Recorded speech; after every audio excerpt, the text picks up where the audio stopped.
Hello दोस्तों, मैं हूं रेखा और आप देख रहे हैं देश नीति। दोस्तों, अक्सर ऐसा कहा जाता है कि सत्ता एक ऐसी चीज है, जब आप सत्ता में रहते हैं तो आपके पास अमर्यादित एक तरीके से कहा जाए तो ताकत होती है। आप निर्णय लेते हैं, आपकी कुछ नीतियां होती है किसी राज्य को लेके, किसी शहर को लेके।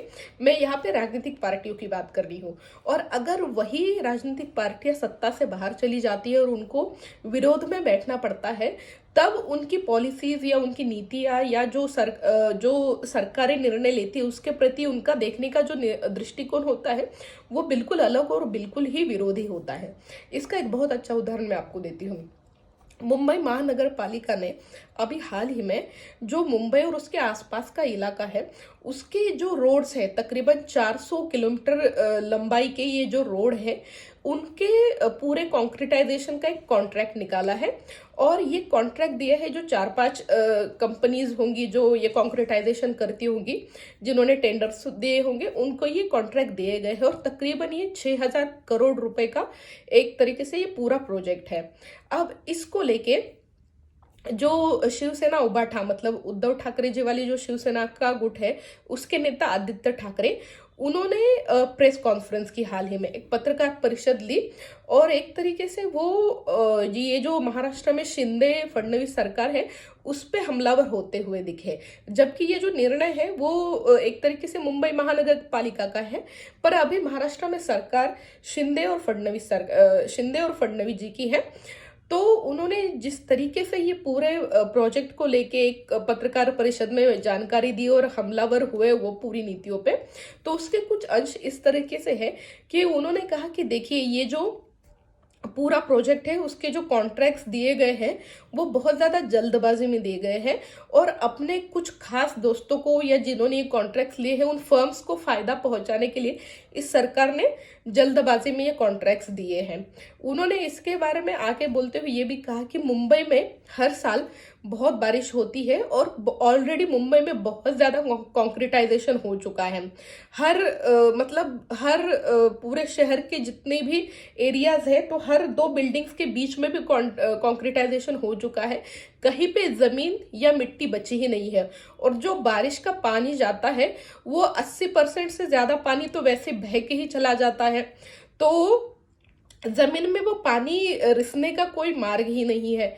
उन्होंने ये भी कहा कि मुंबई का जिस तरीके का आकार है और जो है, उसकी वजह से ये कॉन्क्रिटाइजेशन करना या ये प्रोजेक्ट पूरा ये करना किस तरीके से गलत है, ये उनका एक तरीके से इशारा था। अब यहाँ पे सवाल ये उठते हैं कि आदित्य ठाकरे जी ठीक है, राजनीति में नए नए हैं, या ये कह लीजिए कि अभी बिल्कुल बहुत नौजवान है, उनका राजनीति का एक्सपीरियंस थोड़ा सा कम होगा या जो भी। बट मुंबई महानगर पालिका में आप बताइए, अब तक तकरीबन पिछले 25 साल से ज्यादा का वक्त तो हो चुका है, मुंबई महानगर पालिका में सत्ता किसकी थी? शिवसेना की थी। और शिवसेना जब भी सत्ता में आई है वो भाजपा के साथ युति में सरकार में आई है, या जो भी नीतियां मुंबई महानगर पालिका की रही है वो एक तरीके से शिवसेना का ही उस पर वर्चस्व रहा करता था। यहाँ तक कहा जाता है कि मुंबई महानगर पालिका जो है वो शिवसेना की एक तरीके से लाइफ लाइन है। तो यहाँ पे ये देखना पड़ेगा कि आज तक जो भी निर्णय हुए वो एक तरीके से शिवसेना या शिवसेना के वरिष्ठ नेतृत्व ने लिए होंगे, जो मुंबई महानगर पालिका ने लिए हैं। और ऐसा तो नहीं है कि मुंबई में अभी इतनी ज्यादा बारिश हो रही है। ये शिंदे फडणवीस सरकार जो है बस 6 महीने पहले आई है। 6 महीने पहले तो आपकी ही महाविकास आघाड़ी की सरकार थी ना, और आपके पिताजी ही महाराष्ट्र के मुख्यमंत्री थे। तब आपको ये सारी बातें याद नहीं आई क्या? और ऐसा भी नहीं है कि चलिए ठीक है, आपकी सरकार में इस पे कोई किसी निर्णय पे कुछ आनाकानी नहीं हुई, या भ्रष्टाचार के आरोप तो आपके भी बहुत सारे नेताओं पे लगे हैं।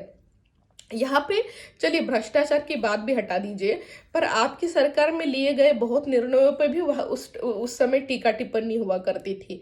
तो अगर किसी निर्णय के लिए अगर राजनीतिक विरोधी टीका टिप्पणी करते हैं, इस वजह से अगर कोई निर्णय ही नहीं लिया जाए, तो एक शहर का इंफ्रास्ट्रक्चर या जो भी उसकी साधन सामग्री है वो डेवलप कैसे होगी।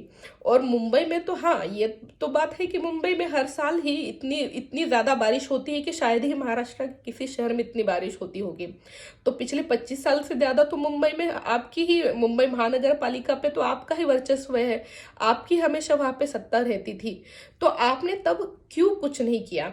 हर साल हम पेपर में, टीवी पे देखते हैं कि जब भी बारिश का मौसम आता है तो मुंबई की हर साल क्या हालत होती है। खासकर ये जो जुलाई, अगस्त और सितंबर के महीने होते हैं, इन 3 महीनों में हम बहुत बार खबरों में देखते हैं कि मुंबई में जब बारिश हो जाती है, 3-3, 4-4 दिन लगातार बारिश होती है, रुकती नहीं है, तो पानी किस तरीके से पूरे सोसाइटीज या जो भी मोहल्ले होते हैं उसमें भर जाता है। पानी निकलने का कोई रास्ता नहीं होता। हर साल, अब तक ये भी खबरें आती थी कि हर साल मुंबई महानगर पालिका ने इतने हजार करोड़ का एक ये किया कि बारिश के दिनों में जो नाले होते हैं या जो भी होती है उसकी सफाई करवाते हैं या जो भी करवाते हैं। पर हर साल मुंबई वालों को हर बार समस्याओं का सामना तो करना ही पड़ता है बारिश के दिनों में। तब आपकी ये सारी जानकारी कहाँ गई थी जब आप सत्ता में थे। तब आपने अगर कुछ नहीं किया तो अब जो सरकार आई है वो अगर कुछ कर रही है तब आप उसका विरोध क्यों कर रहे हैं। या फिर शायद ये दर्द है आपको कि अब हम सत्ता से बाहर चले गए हैं और मुंबई महानगर पालिका में भी अब जो निर्णय लिए जाते हैं शायद उसमें हमें पूछा नहीं जाता, या जो हमारे दोस्त है या जो बड़े फर्म्स है हमारे पहचान वाले, उनको ये कॉन्ट्रैक्ट नहीं मिल रहे, ये दर्द है आपको। तो यहाँ पे ये बात समझनी पड़ेगी दोस्तों कि सत्ता किस तरीके से, सत्ता जब आती है हाथ में तब एक पार्टी, राजनीतिक पार्टी या कोई राजनीतिक पार्टी का वरिष्ठ नेतृत्व किस तरीके से अपनी नीतियों को बदलता है, और जब सत्ता से बाहर रहता है वही नीतियां उसके लिए कितनी अलग होती है। तो दोस्तों, आपको ये मेरा विवेचन कैसा लगा मुझे ज़रूर बताइए, और मेरे चैनल को प्लीज़ सब्सक्राइब करिए। मेरे वीडियो को ज़्यादा से ज़्यादा लाइक, शेयर और अपने दोस्तों तक भी पहुंचाइए। Thank you.